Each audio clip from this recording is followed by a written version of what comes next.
Bismillahirrahmanirrahim. Assalamualaikum warahmatullahi wabarakatuh. Dan anda bersama dengan saya semula, iaitu Cikgu Lady Syam Jafri.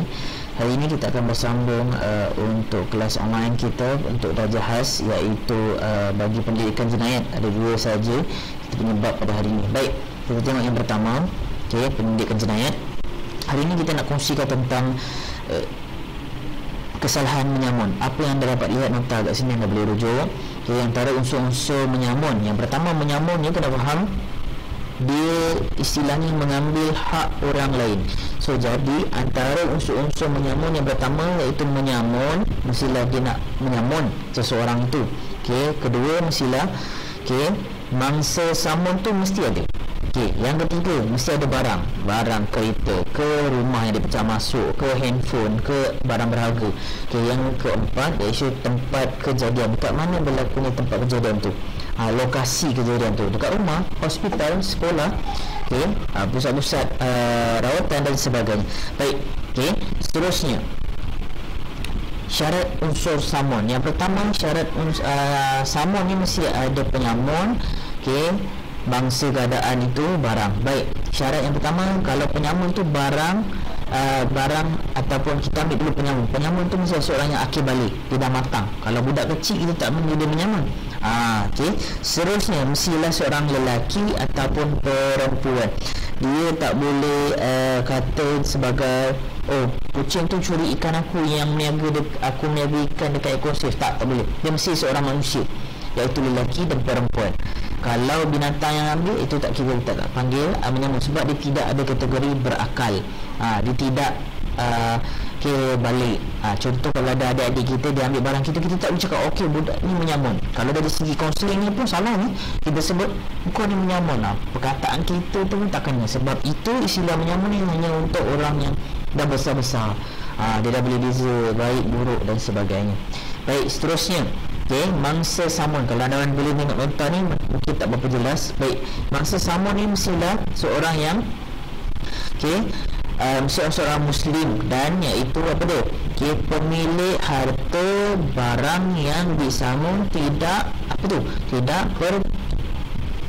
tidak ada pertalian keluarga. Istilahnya dekat sini, contoh, saya kena samun, saya buat report polis, saya telah disamun pada sekian waktu. Contoh, pukul 9 pagi, dekat rumah saya, Taman Manis Sekolah, saya telah disamun. Oleh siapa? Oleh Abu. Polis tanya, Abu tu siapa? Abu tu saudara saya. So dia akan menjadikan situasi itu, ini yang keluarga awak. Jadi istilah saya tertepi. So jadi dalam Islam, pastinya kita nak suspekkan dia ataupun nak menjatuhkan hukum masalah kepada dia, kita rujuk balik nota ni, mesti seorang yang bukan ahli keluarga kita, dan dia adalah pemilik harta tu. Contoh, saya cakap dengan polis, saya di report, saya kena saman, apa ni lah handphone. Baik, itu handphone awak? Bukan, handphone kawan saya. So tak boleh lah. Pastikan itu milik saya sendiri, baru saya cakap saya kena saman. Dan pastikan orang yang sama tu, katalah saya kenal, dia bukan ahli keluarga saya, dia orang luar. Faham?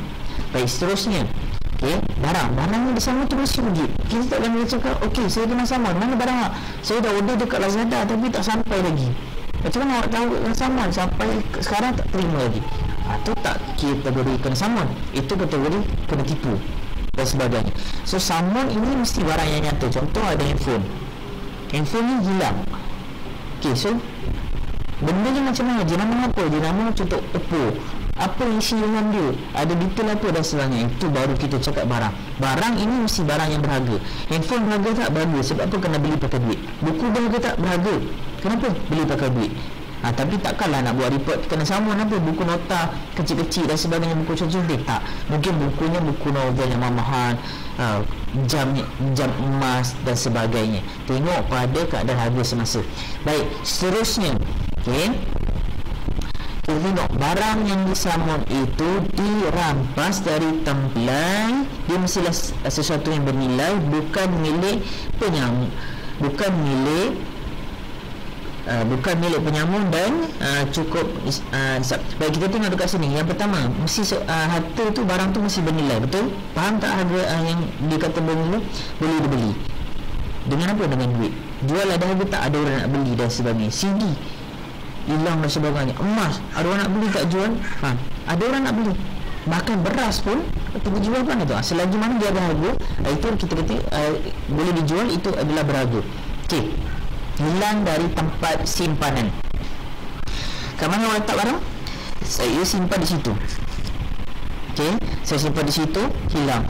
Bila saya simpan dekat bank, hilang. Tapi apabila kita cerita pasal menyamun ni, benda yang kena nyata lah kat depan. Kalau kita cakap duit kita hilang dekat bank, tu tak boleh. Itu ada definisi lain. Benda yang disamun ni diambil daripada hak kita yang kita tahu kita dah simpan kat tempat yang selamat. Okey, bukan milik penyamun. Maksudnya kat sini ini salah type. Dia bukan penyamun, bukan betul. Dia bukan milik penyamun. Orang yang menyamun tu dia tak ambil hak dia. Dia memang ambil hak kita. Kalau tiba-tiba dia menyamun, awak pergi report, dia ambil apa? Dia ambil handphone awak. Tak, itu bukan handphone saya, itu handphone dia. So salah. Itu dia ambil balik harta dia. Faham? Menyamun, istilah menyamun sama dengan kita boleh adaptasikan sebagai mengambil tanpa memberitahu, ataupun benda paling mudah nak faham, mencuri sesuatu barang tanpa pengetahuan seseorang pemilik asalnya, macam tu. Okey, baik, seterusnya. Okey, kaedah penentuan kes samun. Ini masuk dalam kes samun. Macam mana kita nak tahu dia betul-betul termasuk dalam kes samun, bukan hilang tanpa berita dan sebagainya? Mesti ada keterangan saksi, ada yang nampak. Mungkin dalam keluarga tu kena rumah kena pecah masuk, atau mungkin awak pergi jalan nak pergi barang, bawa handphone dan sebagainya, awak kena samun, letak pisau dekat leher, pak, keluarkan duit dan sebagainya, pak. So siapa yang nampak? Orang sekeliling. Pergi report, ada detail, ada bukti-bukti, laporan bertulis daripada pihak polis. Itu adalah keterangan saksi, keterangan yang telah diberitahu detail-detail. Dari siapa? Dia mesti akan tanya juga, siapa nampak? Buktinya, betul awak nampak tersebut? Betul. Contohlah, tak ada orang, awak kena pergi jalan, kena letak pisau kat leher, kena samun. Ada bukti tak? CCTV. Contoh. Seterusnya, mesti ada pengakuan penyamun. Dapat tangkap, betul tak? Betul. Kadang-kadang tak dapat tangkap, tapi ada gambar bukti CCTV. Model kan sekarang? Itu pun termasuk juga dengan kaedah penentuan kisah samun. Seterusnya, kesalahan menyamun ini, erti menyamun, okey, ataupun tadi menyamun itu kita ambil, kita masuk sikit, menyamun itu istilah lebih kurang kita mengambil hak, iaitu mencuri. Seterusnya, kesalahan menceroboh. Menceroboh ni apa pula?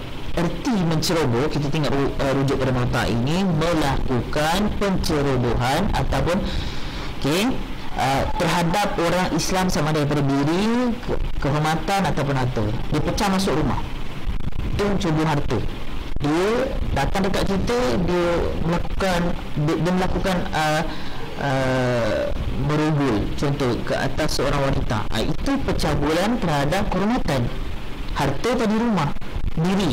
Dia datang dekat, dia nak samun ni, lepas tu dia letak pisau di belah awak. Itu pun termasuk daripada menceroboh. No, situasi ni no, awak tak boleh dekat dengan saya. Dia pun datang dekat juga, dia ambil barang awak. Itu dah kira menceroboh. Sebab apa? Dia masuk daripada kawasan awak.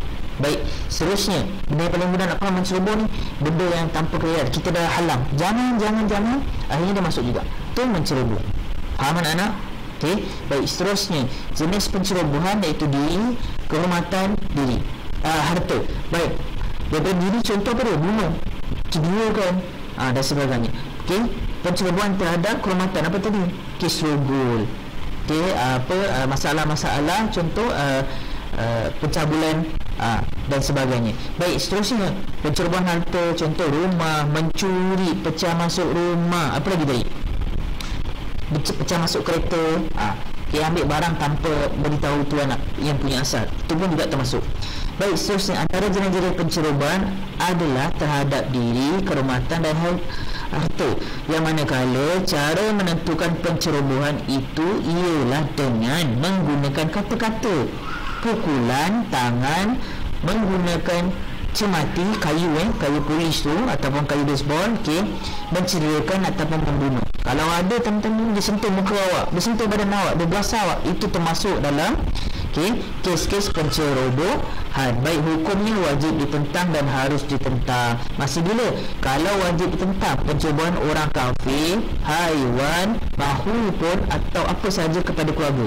Orang Islam kena diburuk-burukkan. So awak kena pertahankan keluarga awak kena pertahankan Islam. Ada contoh anjing masuk, adik awak, anak awak dengan main kat depan, so kena pertahankan. Tu wajib ditentang, harus ditentang. Pencerobohan Islam. Contoh berlaku perang gaduh besar-besar dan sebagainya. Zaman sekarang tak adalah perang antara Islam dan orang kafir, cuma mungkin peristiwa berdarah seperti dulu tu. Harus ditentang. Kalau tidak, kenapa kata hukum harus? Kenapa? Kita tak mampu nak pergi keluar nanti, kita pergi sendiri. Akhirnya jadi sesuatu yang memburukkan keadaan. Cara macam ni sekarang harus ditentang. Pergi report, polis akan jalankan tanggungjawab dia. Faham? Harus ni maksudnya kita berdasarkan undang-undang.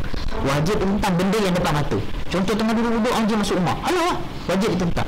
Tengah-tengah tiba-tiba ada orang datang buat sesuatu kepada mak dan ayah awak. Contoh, istilahnya itu wajib ditentang. Baik, itu saja untuk setakat hari ini, iaitu kita punya klinik Soleh Team, iaitu subjek pendidikan jenayat. So kita akan kembali untuk episod yang akan datang, iaitu subjek yang akan datang, tajuk yang akan datang. So hanya 2 tajuk sahaja untuk pendidikan alam dan jenayat. So selepas ini kita sambung dengan perbincangan lanjut dan ujian bonus untuk anda semua, insya-Allah.